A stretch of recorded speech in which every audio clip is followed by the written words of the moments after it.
In fact, we have breaking updates now coming in that stones have been pelted outside the governor's house, tear gas shells and stone pelting being witnessed outside the governor's residence. My colleague Priyank is joining us on the broadcast. He's joining us live from Imphal. Priyank, what is the situation? The students were protesting when stones were pelted. What are the details?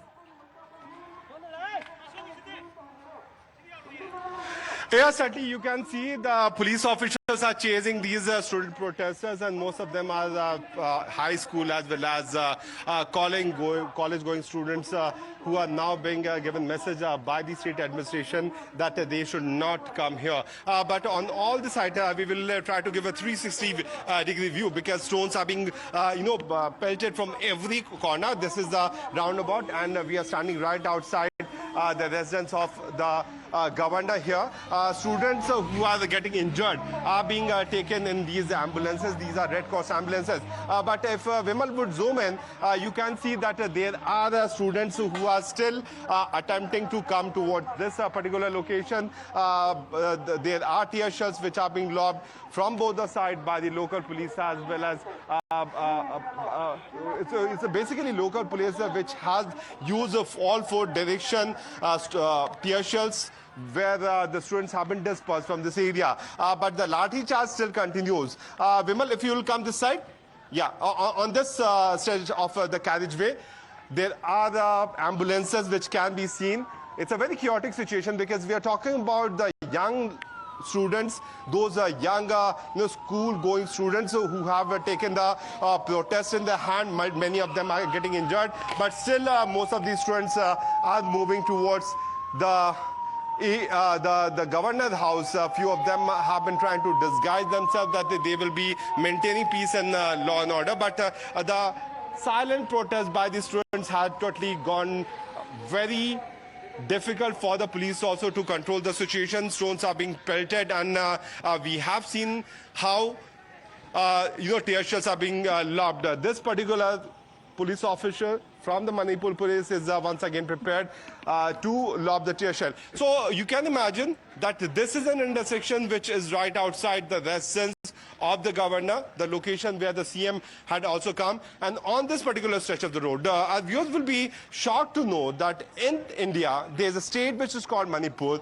where in the capital city, you are getting that many students and the student unions who were protesting on this particular stretch of the road, because on that traffic intersection is the residence of the Chief Minister and Biren Singh, who had also met student delegation. But the students are not at all satisfied with the kind of response which they have got. They have multiple demands, Pratibha, which is being raised by them. But most of this demand, very ironically, is also similar to what Biren Singh had also stated in the memorandum. The movement of the security forces can be seen here.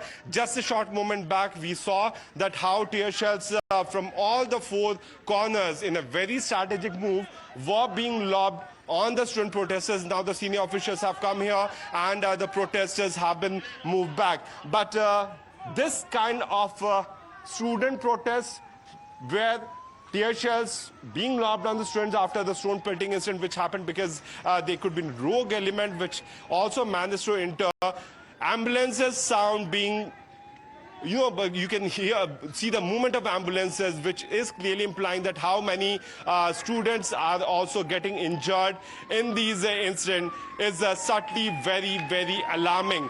This kind of movement of how injured students being taken in the ambulances by the police after the incident of stone pelting, as well as the incident of multiple tear shells being lobbed, is very shocking to see.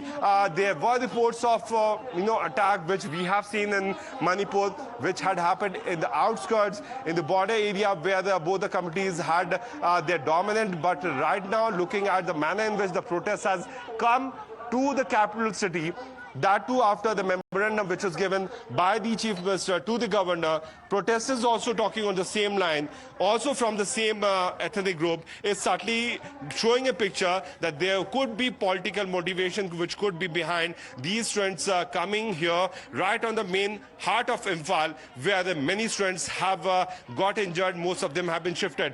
This is a particular group which has not moved out from here. Although their message is also being given by the local police to evacuate this area, but multiple tear shells have been lobbed on these students. Many of them have also got injured. This is what we saw just a short while back. Okay, all right. It's a high security zone. The students were protesting, stone pelting being reported, after which the security officials responded with tear gas.